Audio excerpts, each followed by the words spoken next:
আসসালামু আলাইকুম এভরিওয়ান, সবাই কেমন আছেন? আশা করি ভালো আছেন। আমি আলহামদুলিল্লাহ ভালো আছি। তো আজকের পর্বে নিয়ে আসলাম নতুন একটি রেসিপি, স্পেশাল রেসিপি বলতে পারেন। 3টা ডিম দিয়ে আপনি কিভাবে 2 পাউন্ডের বেশি কেক তৈরি করতে পারবেন, তো সেটাই শেয়ার করব আপনাদের সঙ্গে। তো একদম সফট নরম কিভাবে হবে, তো কিভাবে তৈরি করি আমি সেটাই আপনাদের সঙ্গে আজকে শেয়ার করব, দেখাবো। তো চলুন দেখা যাক কিভাবে তৈরি করি।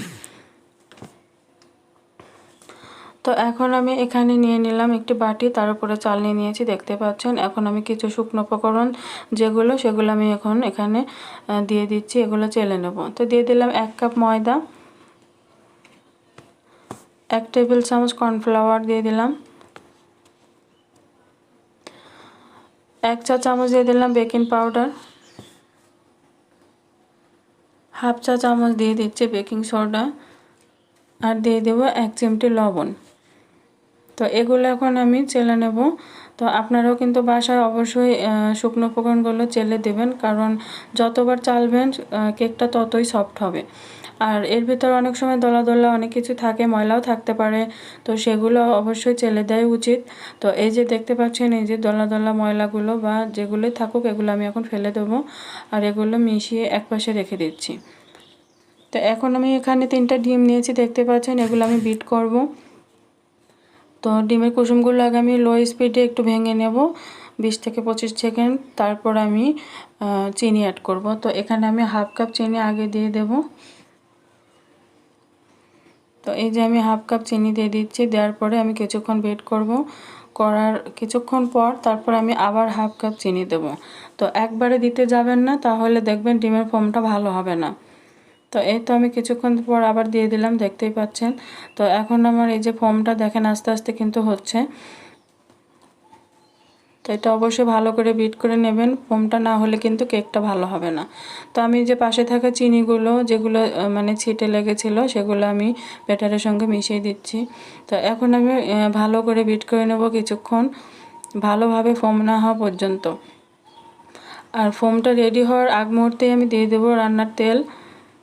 তো আমার ফোমটাই দেখেন রেডি। আর আমি কিন্তু বিটটা অনেক সময় ধরেই করেছি, তো একটু ফাস্ট দেখাইছি কারণ ভিডিও অনেক বড় হয়ে যায়।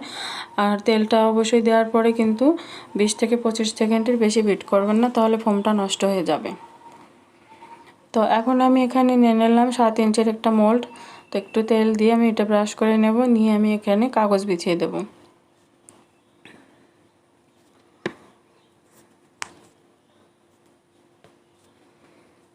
তো আমি এখানে খাতার কাগজটা নিয়েছি, আপনারা চাইলে অন্য কাগজও নিতে পারেন, তবে যতটা পাতলা কাগজ দিবেন ততই ভালো। তো আমার এই যে কাগজ বিছানো শেষ। তো এখন আমি এখানে ভ্যানিলা এসেন্স দিয়ে দিচ্ছি, ফ্লেভারটা 1 চা চামচ দিয়ে আমি এটা একটু মিশিয়ে নেব ভালোভাবে। তবে জোরে মেশানো যাবে না, খুবই আস্তে আমি মিশিয়ে নিচ্ছি, দেখতে পাচ্ছেন। আমি কিন্তু ভিডিওটা মানে বেশি ফাস্ট করিনি, আমি কিন্তু কোনোটাই স্কিপ করিনি, সবই দেখাচ্ছি আপনাদের, দেখেন। তো এই তো আমি শুকনো উপকরণগুলো এখন এর ভিতর অল্প অল্প করে চালবো আর মেশাবো।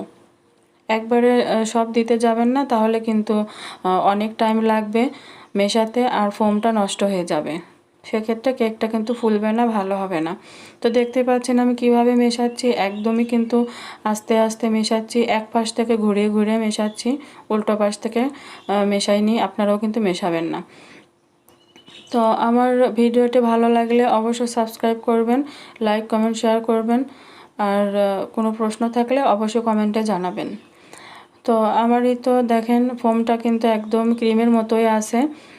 তো এইভাবে আপনারা বিট করবেন। তো এই মুহূর্তে আমি এখন দিয়ে দিচ্ছি ভিনেগারটা অবশ্যই দিতে হবে। তো আমি 2 চা চামচ ভিনেগার দিয়ে দিচ্ছি। ভিনেগারটা দিলে আপনার চুপসে যাবে না কেকটা, তো এটা আপনারা অবশ্যই মনে রাখবেন, ভিনেগারটা দিবেন। তো আমি কিছুক্ষণ মিশিয়ে নেব, নেওয়ার পর তারপর মোল্ডে ঢালবো। আর এখানে আমি দেখিয়ে দিচ্ছি আমি কোন ভিনেগারটা ইউজ করি, অনেকেই কমেন্টে জিজ্ঞাসা করেন। তো সেক্ষেত্রে আমি যে দেখিয়ে দিলাম সিরকা, যেটা সাদা ভিনেগারটা, সেটাই আমি দিই।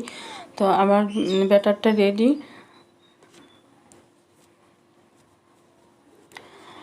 তো আমি ব্যাটারটা রেডি করার আগে চুলায় কিন্তু আমি যে হাঁড়িটা বসিয়েছি আমি প্রিহিটে রেখে এসেছি 10 মিনিট আগে, 10 মিনিটের জন্য ওটা আমি রেখে এসেছি। আর এই যে ব্যাটারটা ঢেলে দিচ্ছি, দেখেন এটা কিন্তু অবশ্যই একটু উপর থেকে ঢালবেন। আর এখানে আমি ট্যাপ করে দিচ্ছি, যদি কোনো বাবলস থাকে তাহলে এগুলো বের হয়ে যাবে। কেকটা হওয়ার পরে কোনো দেখবেন ফোটো ফোটো থাকবে না।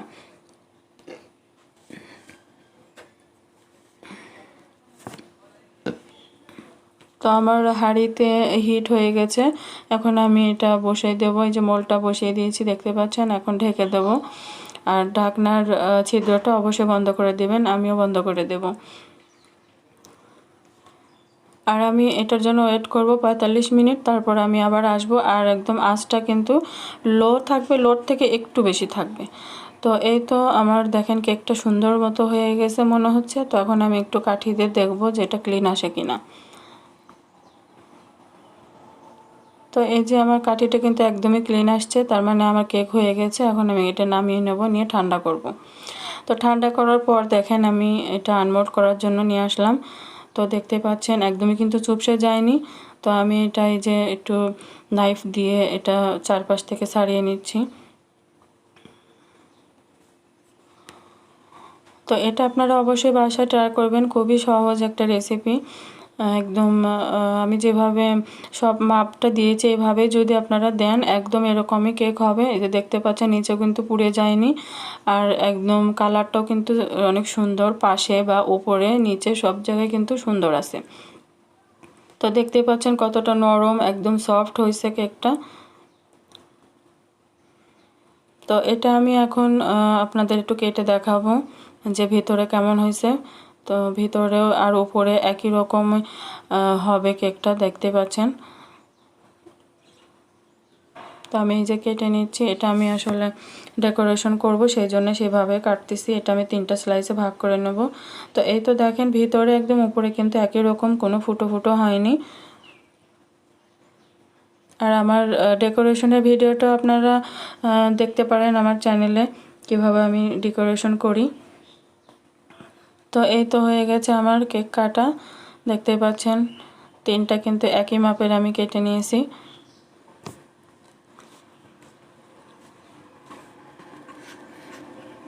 এই যে, তো অবশ্যই বাসায় ট্রাই করবেন। ভালো লাগলে অবশ্যই আমার ভিডিওটি লাইক, কমেন্ট, শেয়ার করবেন। ভালো থাকবেন সবাই। আসসালামু